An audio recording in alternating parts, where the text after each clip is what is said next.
ನೋಡಿ, ಈ ಜಾಗದಲ್ಲಿ ಓಡಾಡೋ ಜಾಗದಲ್ಲಿ ನಿಂತ್ಕೋಬಾರ್ದು. ಜೇನು ನೋಡೋಕ್ಕೆ ತೊಂದರೆ ಆಗುತ್ತೆ ಮತ್ತು ಆಹಾರ ಕೊಡಬೇಕು. ಸಮ್ಮರಲ್ಲಿ ಏನಪ್ಪ ಅಂದರೆ 1 kg ಸಕ್ಕರೆ ಅಂದರೆ 1 kg ನೀರು ಅಂದರೆ ಸಮ. ಈಗ ಉದಾಹರಣೆಗೆ ನೋಡಿ, ಇದರಲ್ಲಿ ಸಮ ಸಕ್ಕರೆ ಅಂದರೆ ಸಮ ನೀರು ಹಾಕ್ಬಿಟ್ಟು ಚೆನ್ನಾಗಿ ಕಲಸಿ ಅದಕ್ಕೆ ಸ್ವಲ್ಪ ಅರಿಶಿನ ಪುಡಿ ಹಾಕ್ಬಿಟ್ಟು ನೋಡಿ, ಈ ಥರ ಮೇಲ್ಗಡೆ ಮುತ್ತಲೆ ಇರ್ತದೆ, ತೆಗೆದುಬಿಟ್ಟು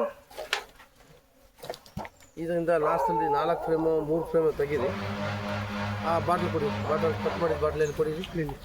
ನೋಡಿ, ನಿಮ್ಮಲ್ಲಿ ಬೋಲ್ಗಳು ಸಿಕ್ಕದೆ ಹೋದರೆ 1 ಲೀಟ್ರ್ ಬಾಟ್ಲು ಇಲ್ಲ 2 ಲೀಟ್ರ್ ಬಾಟ್ಲನ್ನ ನೀರಿನ ಬಾಟ್ಲನ್ನ ಕಟ್ ಮಾಡಿ ಹಿಂಗೆ ಮಡಗ್ಬಿಟ್ಟು ಇದು ಸಕ್ಕರೆ ನೀರು ಈ ಥರ ಹಾಕಬೇಕು. ಇಷ್ಟು ಹಾಕ್ಬಿಟ್ಟು ಈ ತೆಂಗಿನ ನಾರೇ ಹಾಕ್ಬೇಕು.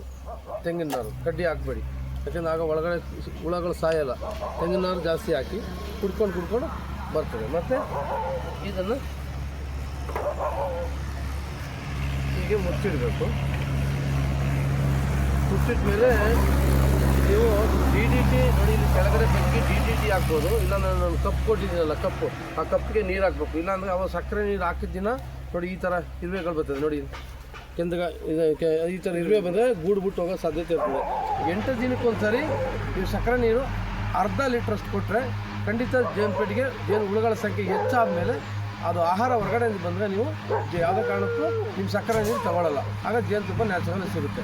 ಆಹಾರದ ಕೊರತೆ ಇರೋದಕ್ಕೋಸ್ಕರ ನಾವು ಶುಗರ್ ಸಿರಪ್ ಕೊಡಬೇಕು. ಇನ್ನೊಂದು ಉದ್ದೇಶ ಏನಪ್ಪ ಅಂದರೆ, ಆಹಾರ ಅದು ಒಳಗಡೆ 4 ಫ್ರೇಮ್ ನಾನು ಕೊಟ್ಟಿರ್ತೀನಿ, ಅದು ಹೆಚ್ಚು ಹುಳುಗಳು ಆಗಿ ಆಮೇಲೆ ನಮಗೆ ಹುಳುಗಳ ಸಂಖ್ಯೆ ಜಾಸ್ತಿ ಆದಮೇಲೆ ಹೊರಗಡೆಯಿಂದ ಜೇನುತುಪ್ಪ ಕಲೆಕ್ಟ್ ಮಾಡಿ ತಂದು ಕೊಡ್ತದೆ.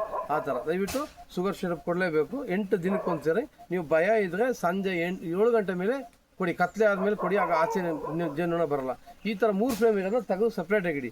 ಕೆಳಗಡೆ ಫುಲ್ ಆದಮೇಲೆ ಅದೇನು ಆ ತಟ್ಟೆ ಐತಲ್ಲ ಇಲ್ಲಿ, ಕೆಳಗಡೆ ಫುಲ್ ಆದಮೇಲೆ ನಿಮ್ಗೆ ಈ ಥರ ತಟ್ಟೆಗಳೇನೋ ಸಿಕ್ಕಿದ್ರೆ ಈ 3 ಫ್ರೇಮು ಒಳಗಡೆ ಹಾಕ್ಬಿಟ್ಟು ಈ ತಟ್ಟೆಯಲ್ಲಿ ನೋಡಿ ಈ ಕಡ್ಡಿ ಹಾಕಿ 1 ಇಂಚ್ ಇರ್ತದೆ, 1 ಇಂಚ್ ಆಳ, 1.5 ಇಂಚ್ ಆಳ ಇದೆ. ಇಂಥದ್ದು ಕೂಡ ಸಕ್ಕರೆ ನೀರು ಕೊಡ್ಬೋದು. ಕೊಟ್ಬಿಟ್ರೆ ಕೆಳಗಡೆ 3 ಫ್ರೇಮು ಇದು ಹಾಕೋಬೋದು. ಆ ಥರ ಇರ್ತದೆ. ನಮಸ್ಕಾರ.